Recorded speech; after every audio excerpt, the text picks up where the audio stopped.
Hi, this is Beth Epley, and I will be talking about the San Francisco Public Library Social Media Strategic Plan. My proposal is for a San Francisco Public Library true crime discussion group using Facebook Groups app. The San Francisco Public Library, the mission is as follows. It's dedicated to free and equal access to information, knowledge, independent learning, and the joys of reading for our diverse community. There's a popular true crime section on the third floor at the main branch. Core values of the San Francisco Public Library are service, access, community, diversity, and professionalism. The true crime community motivations. This is who the target audience will be for the San Francisco Public Library True Crime Discussion Group. Research shows that it's primarily a female audience. Sometimes it is domestic violence survivors. Oftentimes people want to get inside the minds of criminals. The people that join these groups are looking for social interaction with online groups. It's also a how-to guide for survival.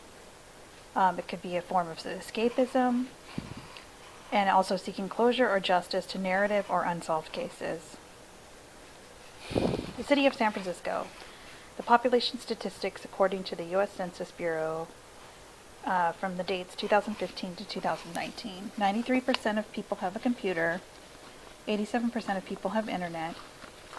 Roughly half, 49%, are females.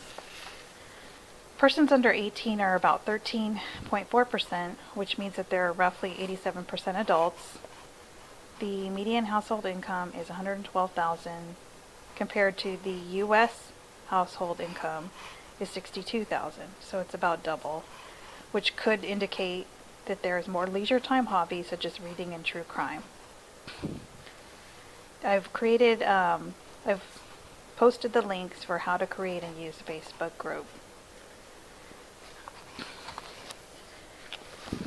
What is a Facebook group and what does it do? There is group communication. The people in the group share common interests and causes.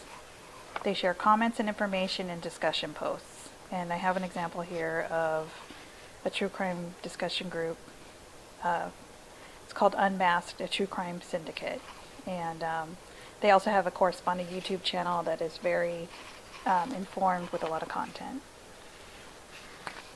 Facebook groups, why use them? Facebook groups get a lot of internet traffic, especially with high-profile cases. They are also a very popular thing on Facebook right now. This is something that the library could capitalize on. Here's an example of a Facebook group for a missing person. This group in particular has 11.1 thousand members. What is the objective of creating a library Facebook group? To create interest in popular true crime genre, to encourage reading, to encourage discussion and analysis with crowdsourced intelligence, to create a community where people can come together, to improve access to the library and online.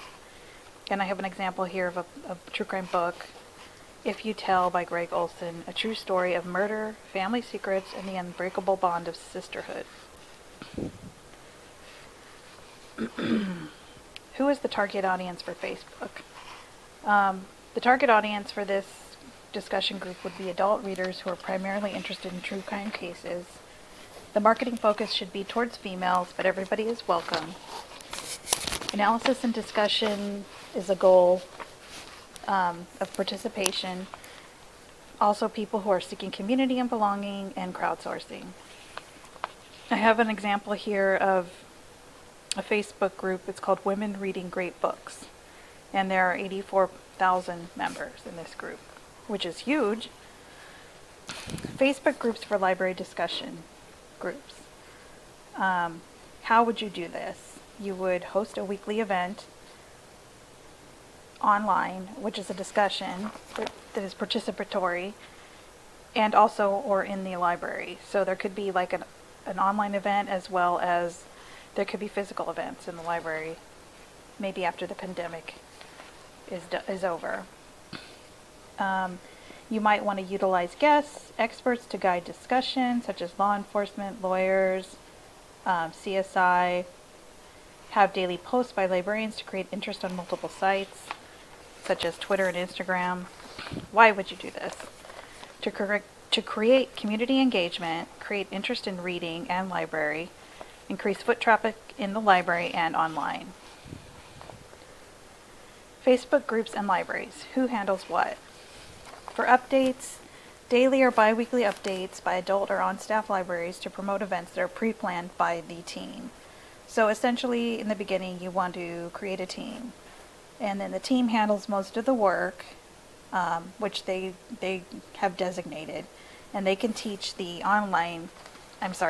daily staff to do daily or weekly updates that are already pre-designed. That way they're not cutting into the time of the daily librarian. How is it maintained? The team, is responsible for scheduling weekly events and moderating discussions. And respond. Comments can expect a response from the team members when they are available. Obviously during discussions that are live, those can be instantaneous. There can also be a Facebook group page that can have a comment suggestion box. Also, Facebook does have a thing called Facebook Lives where people can do live videos much like YouTube, and there can be chats going on at the same time. How much do Facebook groups cost? Facebook groups are free except for the time that is spent. True crime and time. Obviously establishing a team ahead of time. Daily, regular staff takes just a few minutes a day to post promoting an upcoming weekly event. The true crime team can have the posts already pre-written so it does not interfere with the daily activities of the regular librarian staff. Weekly, team members can host an hour-long discussion event with a guest expert such as a volunteer law enforcement or discussing a book. Several hours weekly must go into planning of event and promotion. True crime members can train the daily staff to promote events with daily posts.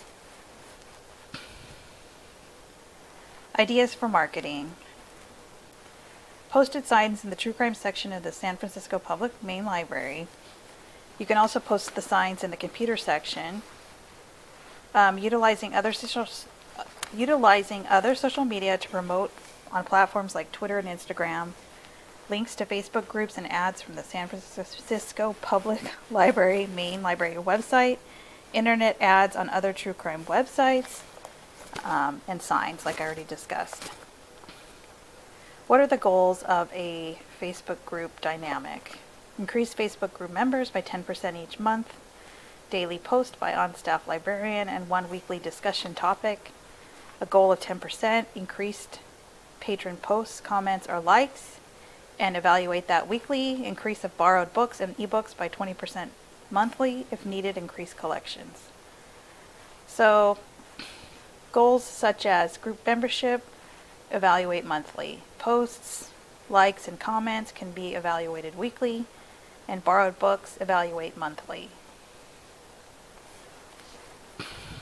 Here's an example of another true crime Facebook group.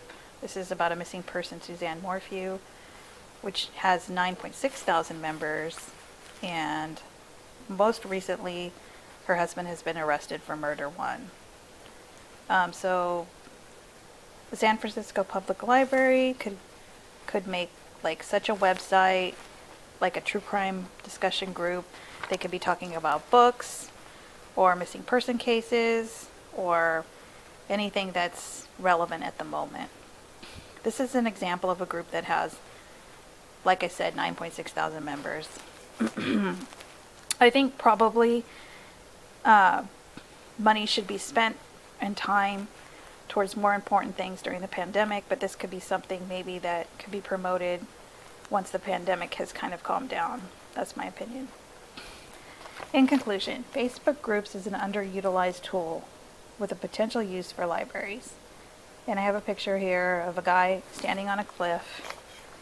I think the idea is that there's so many opportunities that could be used to expand our horizons and expand our platforms and expand our usership. Thank you. Have a nice night.